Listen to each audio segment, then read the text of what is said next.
Hello, Malma Angeles. We're moving to the next stage of the pandemic, and as the world resets to the new normal, we find ourselves seeking the right balance between health and livelihood, constantly adjusting the boundaries between liberty and responsibility. Here are tonight's news.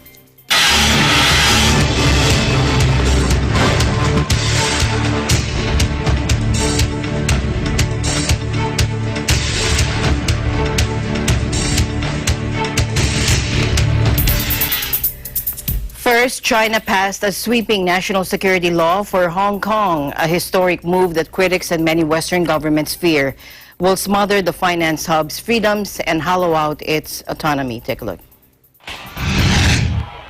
The legislation was unanimously approved by China's rubber stamp parliament little more than 6 weeks after it was first unveiled. The law bypassed Hong Kong's fractious legislature, and the wording was kept secret from the city's 7.5 million inhabitants.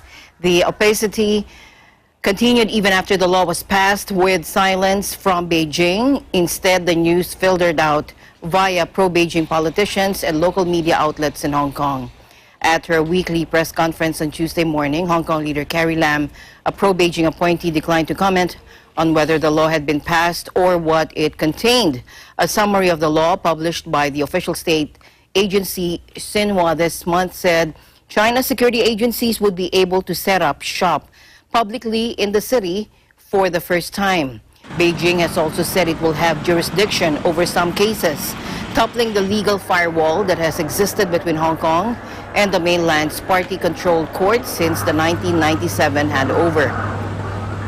On the mainland, national security laws are routinely used to jail critics, especially for the vague offense of subversion. Beijing and Hong Kong's government reject those allegations, and they've said the laws will only target a minority of people and will not harm political freedoms in the city and will restore business confidence after a year of historic pro-democracy protests. Meanwhile, Demosisto, a Hong Kong pro-democracy party founded by former student activists, including poster boy Joshua Wong, announced it is disbanding after Beijing passed the secretive national security law for the business hub. It marks the end of Hong Kong that the world knew before, prominent democracy campaigner Joshua Wong tweeted, with sweeping powers and ill-defined law, the city will turn into a secret police state. Demosisto was part of a new generation of parties that sprung up in the aftermath of student-led pro-democracy protests in 2014 as popular anger towards Beijing's rule swelled. Independence is a historically fringe view in Hong Kong, and polls show most protesters tend to want democracy and autonomy and not a full split with China. But during last year's huge pro-democracy rallies, chants of independence became much more common. The precise wording of the new security law remains a secret, but Beijing has said it will outlaw acts of subversion, secession, terrorism, and colluding with foreign forces. Similar national security laws are used on the authoritarian mainland to crush dissent, in particular the more vaguely worded subversion and collusion offenses. Meanwhile, China said it will retaliate after the U.S. announced it was ending the export of sensitive military items to Hong Kong in response to a controversial national security law for the city. Take a look. 中国政府维护国家主权、安全、发展利益的决心坚定不移，贯彻一国两制方针的决心坚定不移，反对任何外部势力干涉香港事务的决心坚定不移。中国不是吓大的，美方通过所谓制裁阻挠中方推进香港国家安全立法的图谋绝不会得逞。针对美方有关错误行径，中方将采取必要反制措施，坚定维护自身国家利益。 Secretary of State Mike Pompeo said Monday that the U.S. was ending the export of sensitive military items to Hong Kong because Washington can no longer distinguish between the export of controlled items to Hong Kong or to mainland China. The State Department will end all exports to Hong Kong on its controlled list, which includes items ranging from advanced ammunition to military hardware that already need the green light from the administration and Congress. Meanwhile, the coordinator for counterterrorism, Ambassador Nathan Sale, said the U.S. expects China to honor its commitments. Take a look.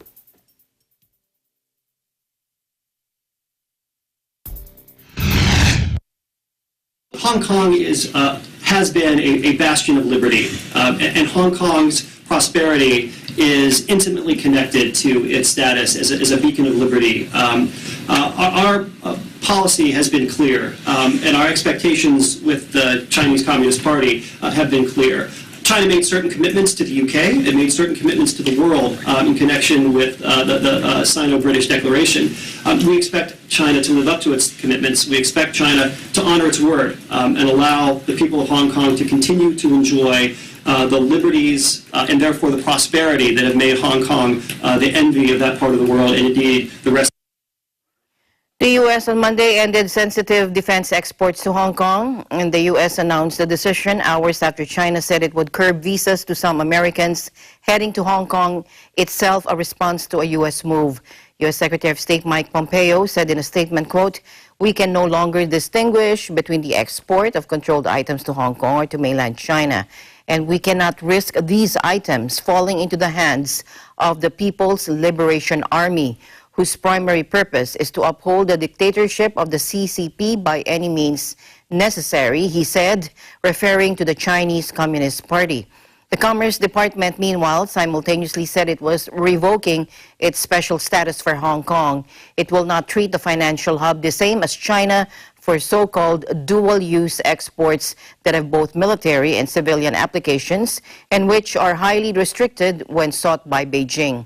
China promised autonomy for Hong Kong before Britain returned the territory in 1997, but wants no repeat of massive and sometimes destructive protests that rocked the territory last year.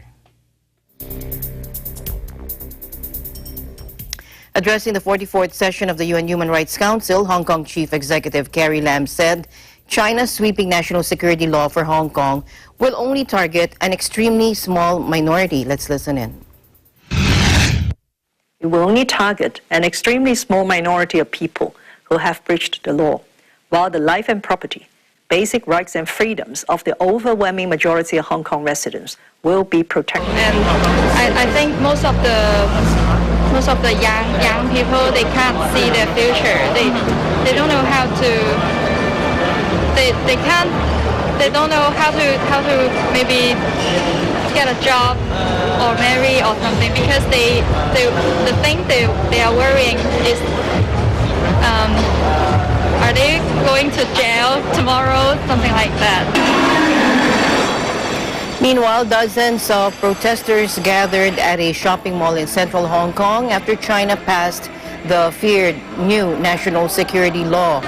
Authorities in Beijing and Hong Kong have repeatedly said the legislation is aimed at a few troublemakers and it will not affect rights and freedoms nor investor interests. Some Hong Kong residents are calling for protests against the law on July 1, even though police have said rallies cannot happen because of the coronavirus. Some 4,000 police are expected to be on standby on Wednesday when an official ceremony takes place. China's President Xi Jinping has signed the Hong Kong National Security Law, state media reported on Tuesday, putting into effect legislation critics fear will curb the city's freedoms. Official news agency Xinhua said Chinese lawmakers had voted to adopt the law and decided the national security law would be included in Hong Kong's mini constitution. Yu Shijin, the editor-in-chief of the state-run Global Times, said on Twitter that the law's heaviest penalty was life imprisonment. Dominic Raab, the British Foreign Secretary, called the passing of the law on Tuesday a grave step. Japan, meanwhile, described the move as regrettable, while Taiwan's President Tsai Ing-wen said she was very disappointed at the outcome. Meanwhile, the European Union reacted to China's adoption of the security law for Hong Kong. Let's listen in. Law risks seriously undermining the high degree of autonomy of Hong Kong and having a detrimental effect on the independence of the judiciary and the rule of law, and we deplore this decision.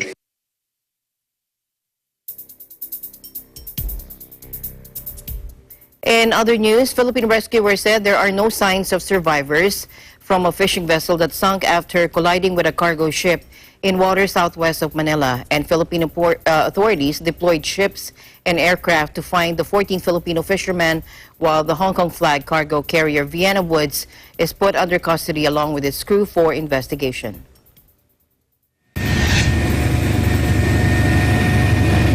Wala talaga, no signs of survivors left for now, but we are hopeful that with a strong southwest monsoon, we are anticipating that some of them have reached the coastlines of Mindoro. So we expect by tomorrow, the third day, kung mag-float na yung bodies nila. But sana naman, we are praying na sana naman na-drift lang sila dun sa coastal area.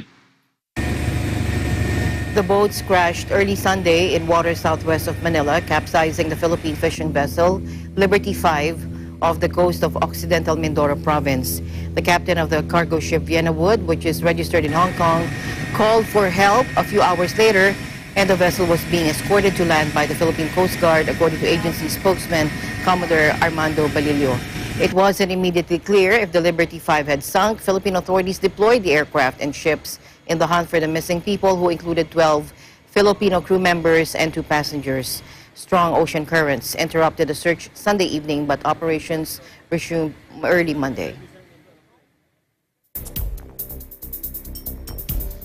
Meanwhile, the collision between the Philippine fishing boat and the Hong Kong flag cargo vessel off the coast of Occidental Mindoro will be resolved under the country's Admiralty laws, because the incident happened in Philippine territorial waters. Let's listen in. The latest is this is a matter to be governed by Philippine law. This is an issue of Philippine Admiralty law because the collision occurred in Philippine territorial waters.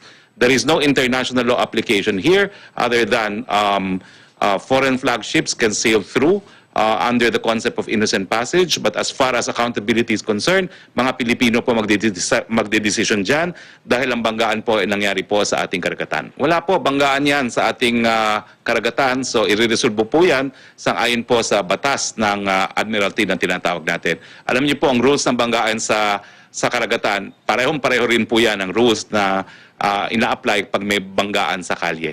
So wala naman pong malaking implikasyon yan. Banggaan lang po yan. Secretary and Attorney Roque said the sea mishap will have no implication on the relationship between the Philippines and China, as well as other members of the ASEAN nations. PCG spokesperson Commodore Armando Balillo said the foreign cargo vessel was sailing to Australia from Subic, while the fishing boat, which departed from Cagayan de Oro and Tawi-Tawi, was on its way to Navotas Fish Port when the collision happened at 1 a.m. Coast Guard District Commander for Southern Tagalog, Commodore Leo Vehildo Panopio, said the PCG held in its custody the foreign vessel and its crew because they have a liability. More than 180 Filipinos stranded and affected by the pandemic were repatriated in Thailand. Ian Celada was at the scene. Take a look. Sawadee-Kap. 183 Filipinos in Phuket and neighboring provinces in Thailand joined a repatriation flight organized by the Philippine Embassy in Bangkok in partnership and with the assistance of the Filipino communities in Phuket. Ang Phuket po ay roughly 900 kilometers away from Bangkok. So yun yung isang challenge, no? Tapos it's a 13-hour ride, no? And because flights are not yet normal, no? We traveled by land. The embassy team traveled by land to Phuket to make sure that we are here on time, no? We're here to be of service to our repatriates, our Filipinos in Phuket who have been waiting for so long for a flight back home. Nauna na po kasi ang the first 3 flights, nauna po ay ang Bangkok, no? Merong ilan from Phuket who were on those flights, But the great majority of Filipinos in Phuket were under lockdown for 2 months here.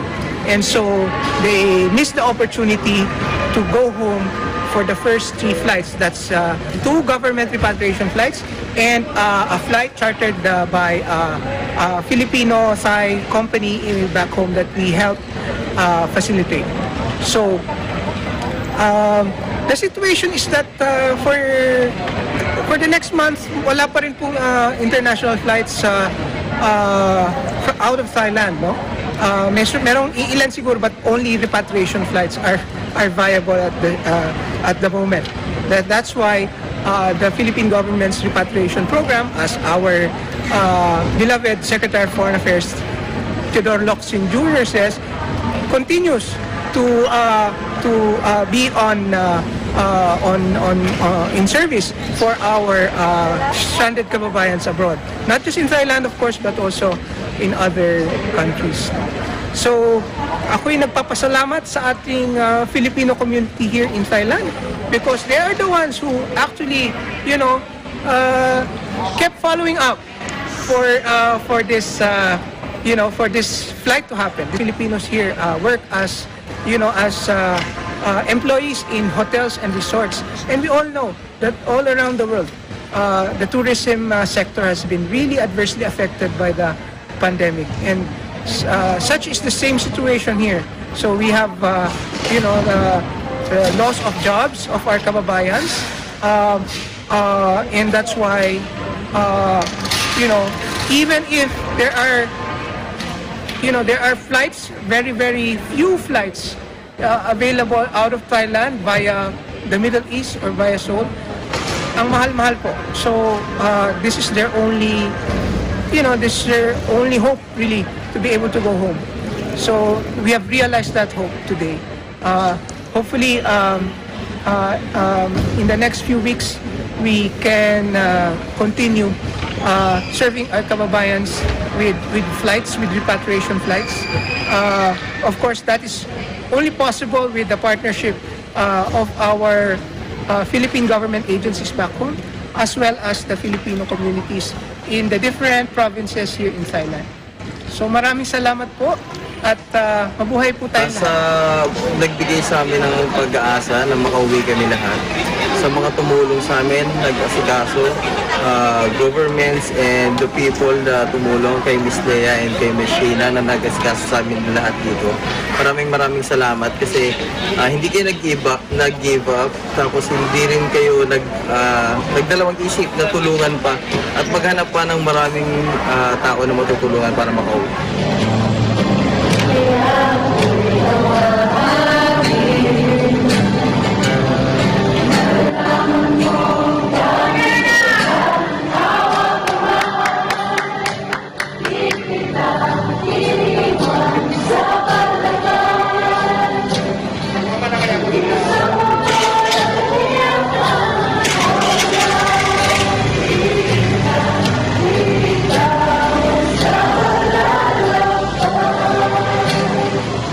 All passengers receive an email stating do's and don'ts once they arrive at Ninoy Aquino International Airport.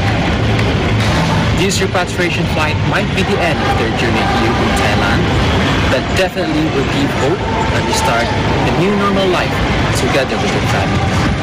Reporting from Phuket, Thailand, this is Ian Silana, and we live interesting times.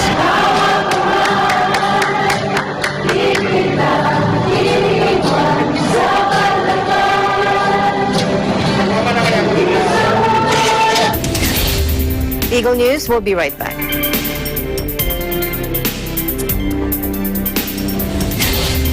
Mula noon hanggang ngayon, gabay natin ang MTRC.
A rise in coronavirus cases in the city of Leicester, and non-essential shops and schools will be shut to most pupils from Thursday as part of restrictions imposed. Joining us live from the United Kingdom Bureau is Annabelle Reynolds. Hello, Annabelle. Hi, Alma. How are you? Hi, Annabelle. So here are the latest updates. Okay, maybe you have to unmute your audio. I can hear you.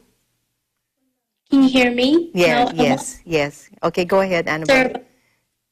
So here's the latest updates from the UK coronavirus. The British government on Monday ordered schools and non-essential shops in the city of Leicester to close after a localized outbreak of the coronavirus. Health Secretary Matt Hancock said nationwide moves to ease a 3-month lockdown would be reversed where the infection rate is 3 times as high as the next worst affected city. Let's listen into his announcement and reactions from the residents. Tomorrow, non-essential retail will have to close.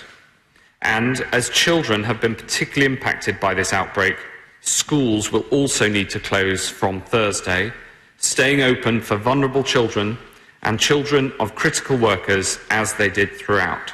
We recommend to people in Leicester, stay at home as much as you can, and we recommend against all but essential travel to, from and within Leicester. We'll monitor closely adherence to social distancing rules, and we'll take further steps if that's what's necessary. The more people follow the rules, the faster we'll get control of this virus and get Leicester back to normal. If we got the highest, or we still have a rate that's going up very rapidly, I think it's the best thing to do. Not only for me, for everyone else. I know people are in financial situations right now. I know people have lost their job. I've even lost my job, choose this to cancel my contract. But it's a good thing. It's a good thing. You don't want to end up dead from the coronavirus. So I think it's a good thing. I think it's a good thing not only for me but for everyone. The uncertainty again, like we're up in the air. We're not sure. We haven't heard. Well, as far as we're aware, we're due back in on the salon on Saturday. But if something gets announced, then obviously we wouldn't want to be going into a salon, obviously, if the cases keep rising in Leicester. It's just a bit like, it's mainly just the big groups that are putting everyone in lockdown again, because obviously no one's social distancing. Half of them don't wear masks. Like at the minute, we wear masks here and there, not all the time, but it's just mainly all the big crowds that are just letting us down for everything. Plans to reopen pubs, restaurants and cultural sites on July 4, 2020 will be scrapped in Leicester, although they will go ahead elsewhere in England, and locals are now being advised against all but essential travel. Britain has suffered more deaths from the coronavirus than any other country in Europe, recording at least 43,000 deaths. It faced the prospect of a deep recession as a result of the shutdown and tried to slow down and the spread of the virus. Prime Minister Boris Johnson began easing nationwide stay-at-home orders last month, but has vowed to clamp down on any localized outbreaks in what he described during his interview on Times Radio. Leicester is a city around 3,400,000 people, has recorded 866 new cases of COVID-19 in the past 2 weeks a total of 3,000 since the outbreak began in March 2020. Local authorities say Leicester accounts for around 10% of all positive cases in the country over the past week, between 6 and 10 people admitted to hospital every day. Leicester's elected mayor, Peter Soulsby, had argued against extending the lockdown in his city, suggesting the higher numbers were in part due to the higher levels of testing. Back to you, Alma. All right. So, could you give me a run through as a result of the reimposing of the lockdown in Leicester, aside from what the Health Secretary Hancock had said, or there were any additional measures to deal with the outbreak? Yes, Alma. According to the BBC,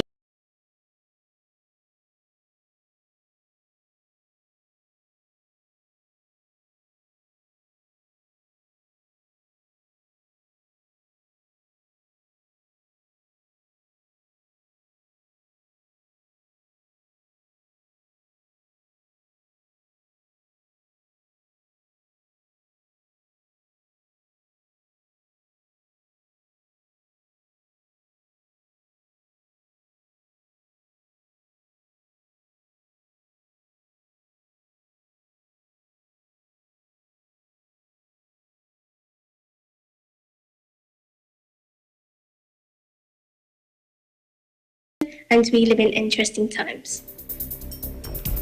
All right, let's now get the latest coronavirus update in Switzerland. And joining us live is Christine Benedicto. Hello, Alma. Thank you for having me. Switzerland has lifted many of the measures initially put in place to counter COVID-19. One of the main items remaining now is the ban on events of more than 1,000 people. Infections as of today is 31,714, and fatalities are at 1,684. As of this morning, there are 62 more cases than in the past 24 hours.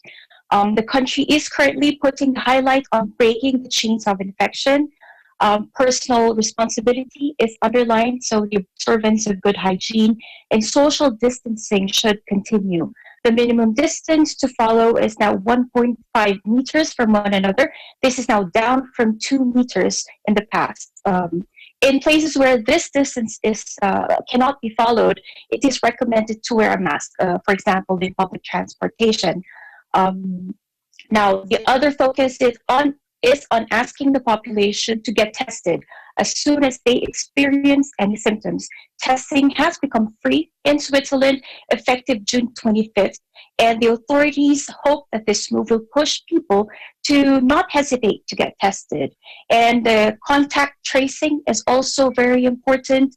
Every person who is tested positive to COVID-19 is contacted by the canton's medical doctor and is asked to provide a list of people he or she was in close contact with in the past, close contact with. And a mobile phone application called Swiss COVID has also been launched as a complementary way to contain the spread of the virus. All in all, in general, the pace of life of people and the economy has gone faster compared to March to May. Restaurants, stores, as well as cultural events, as well as sports places are now open, but under conditions specific to their activity. That's the update from Switzerland. Okay. So recently, Zurich health authorities announced that some 300 people were in quarantine after coming into contact with an infected man at a nightclub last June 21st. And do you think the increase in cases, is it due to an improvement in testing or to a loosening of restrictions following the reopening of the economy? Well, we wait to hear what the authorities officially say about that, whether the situation is a direct consequence of the eased measures or not. But what we can observe is there has indeed been an increase in the past 2 weeks in the number of tests performed per day. And since the opening of the borders with the EU and also the UK and the opening as well of businesses, as you mentioned, there seems to be a slight increase of cases per day in the past few days. But what we can say for sure is that the Federal Council insists that the population should remain vigilant.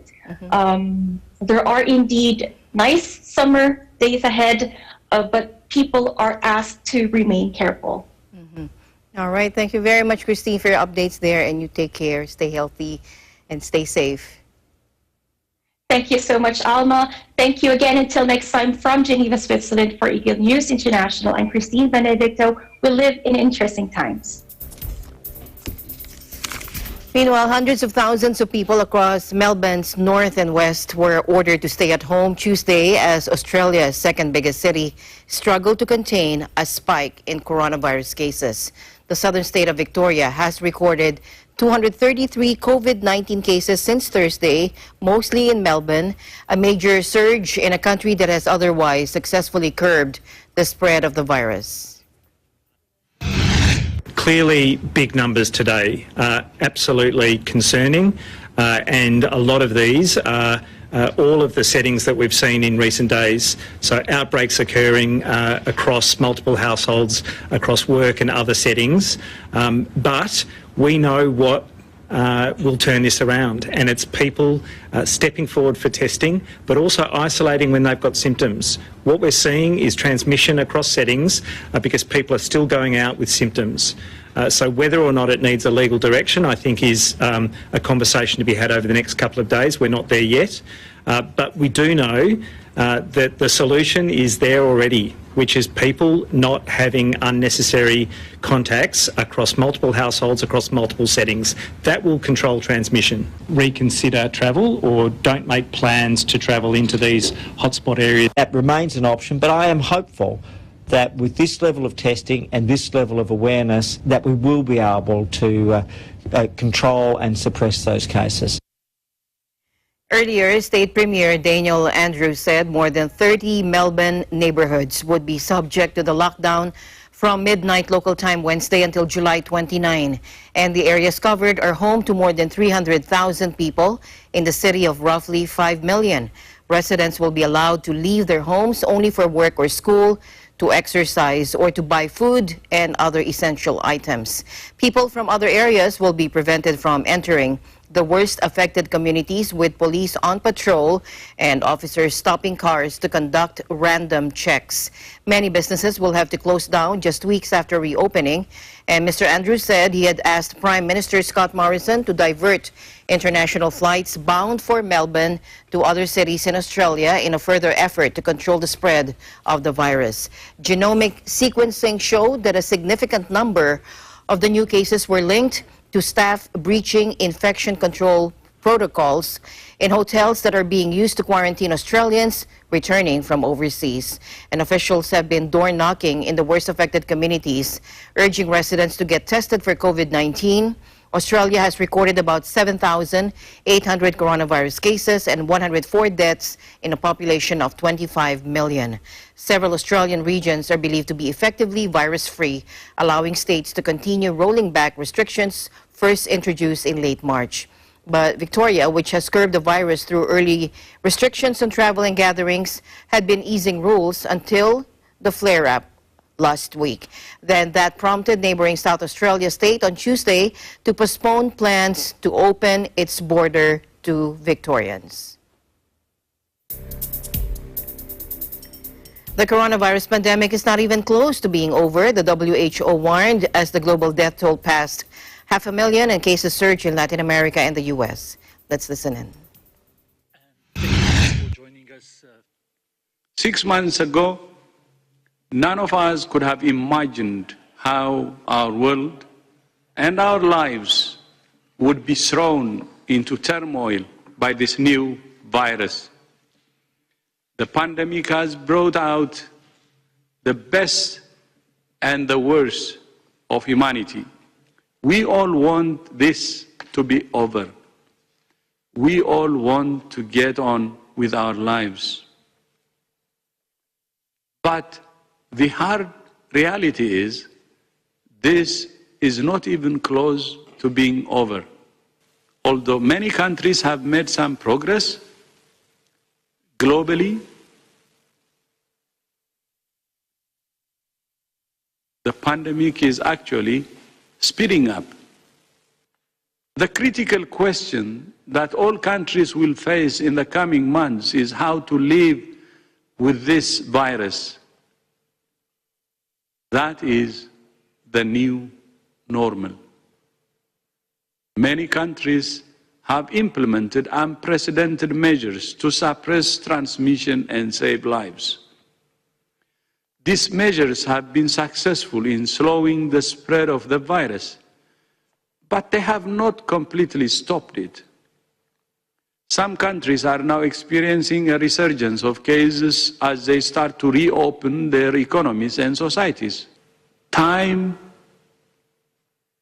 after time and country after country, what we have seen is this virus can be suppressed if the governments are serious about the things they have to do, their share, and if the community can do its share. So while doing our best to find a vaccine, which is the right thing to do, our advice from WHO is we should do everything we can using the tools we have at hand.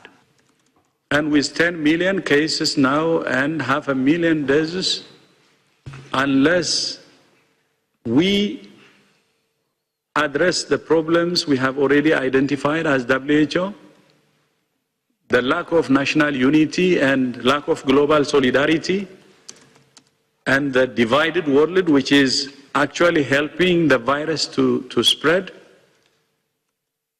As I said in my speech, the worst is yet to come. What you have to do is push.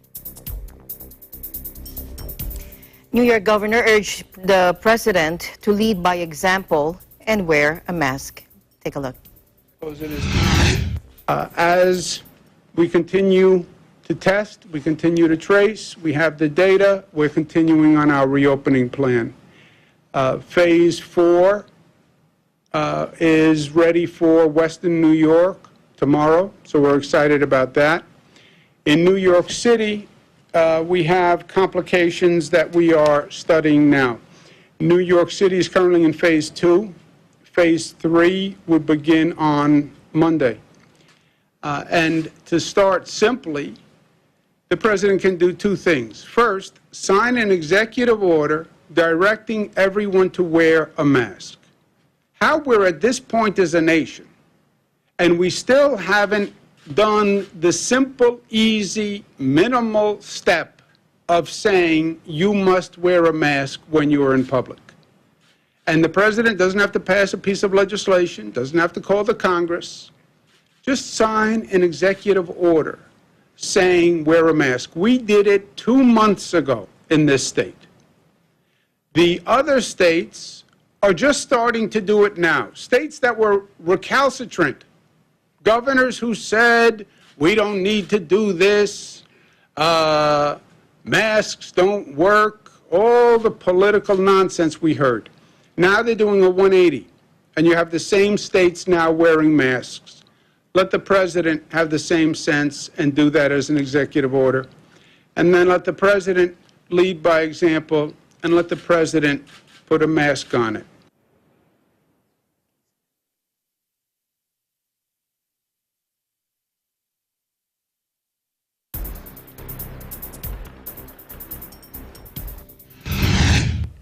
Meanwhile, in Florida City, where Republicans will hold their national convention, declared face masks mandatory in a bid to stem coronavirus outbreaks as alarming spikes in U.S. cases prompt deep divisions over pandemic mitigation efforts. President Trump refuses to wear a mask, a message taken to heart by many of his supporters. But local governments are imposing strict rules. The city of Jacksonville, where Trump plans to hold his Republican Party's nominating convention in August, said it's adopting a mandatory mask requirement for public and indoor locations and in other situations where individuals cannot socially distance. The announcement is a symbolic blow to President Trump, who ordered the relocation of the convention to Jacksonville earlier this month after Charlotte, North Carolina, mandated strict social distancing measures. It's also the latest reminder that the government and the White House have been sending mixed messages, which have complicated efforts to rein in the pandemic in a country that has recorded more than 2.5 million infections. Meanwhile, Texans are waiting in their cars for hours outside a testing center in Houston, one of the new COVID-19 epicenters in the United States. I actually got here probably about 3:15, maybe 4:15 this morning. I actually got here probably about 3:15, maybe 4:15 this morning. Because I've been trying the whole week to get tested and I haven't had the chance because, the first day that I tried, that was like 4 days ago and I got here like 6.5, so there was no chance. The spread of the coronavirus in Texas has taken a swift and very dangerous turn, according to Republican Governor Greg Abbott. Everyone is watching the rate of infection, which is currently at 14%, double what it was at the beginning of June. The Houston-based Texas Medical Center, the largest hospital system in the U.S., said its ICU system was running at 95% capacity. Concerns have become so great that Houston is often compared to New York City, which has 3 times as many residents at the start of the pandemic. And according to the most recent figures available on Tuesday morning, there were 5,913 in Texas.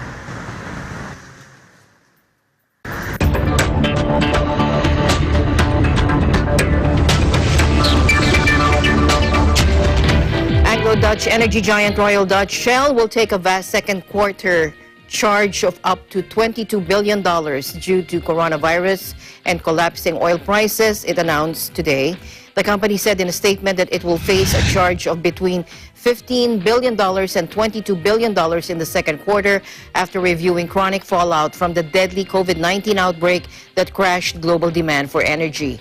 The energy major added that the move also reflected a planned reshaping of refining activities as it seeks to move towards becoming carbon neutral by 2050. Shell's announcement comes after rival BP revealed earlier this month that it was taking a hit of between $13 billion and $17.5 billion in the same period as a result of sustained coronavirus fallout that ravaged the world's appetite for oil.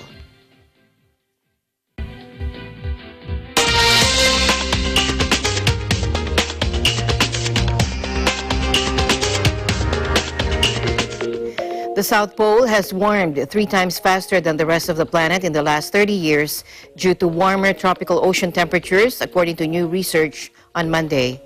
Antarctica's temperature varies widely according to season and region, and for years it had been thought that the South Pole had stayed cool even as the continent heated up.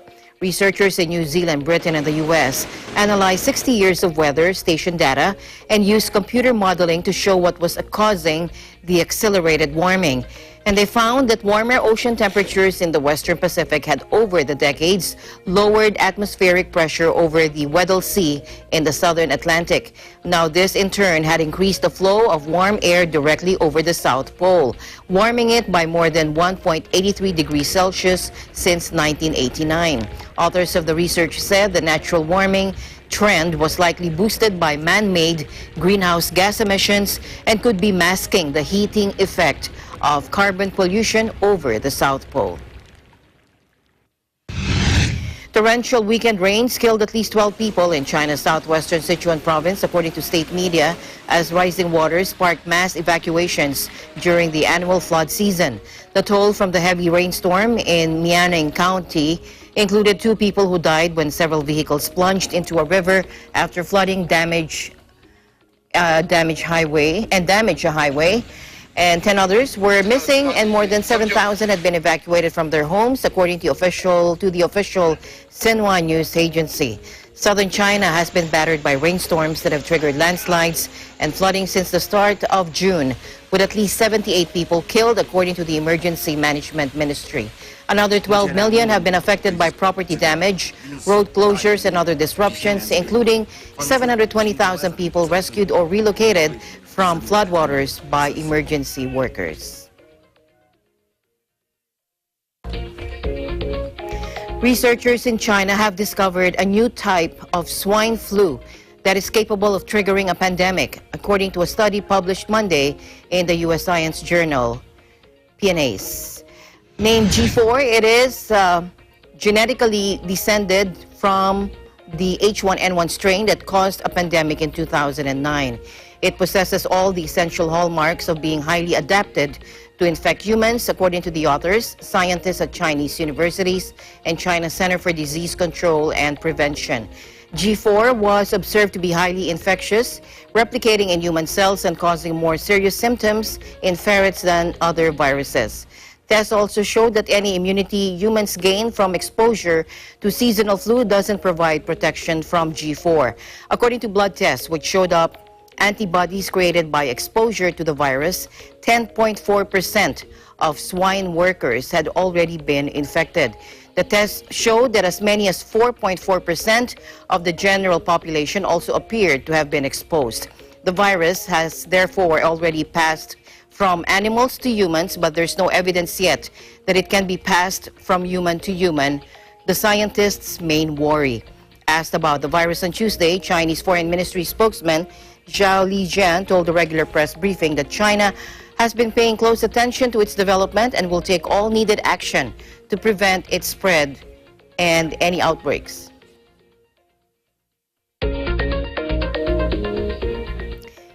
And finally in our news, Taiwan's transportation and health ministers removed a face mask from a sand sculpture at a ceremony in Taipei to kickstart a domestic tourism initiative. Take a look. 安心旅游，我们整个的由交通部守护台湾观光开始哦，来接口罩。安心旅游，交通部守护台湾观光，安心旅游正式开始。透过今天的这个揭开这一个口罩的仪式，那我们更应该珍惜台湾今天得来不易的防疫成果。每一个人都要作为防疫这个新生活落实的不可或缺的一份子。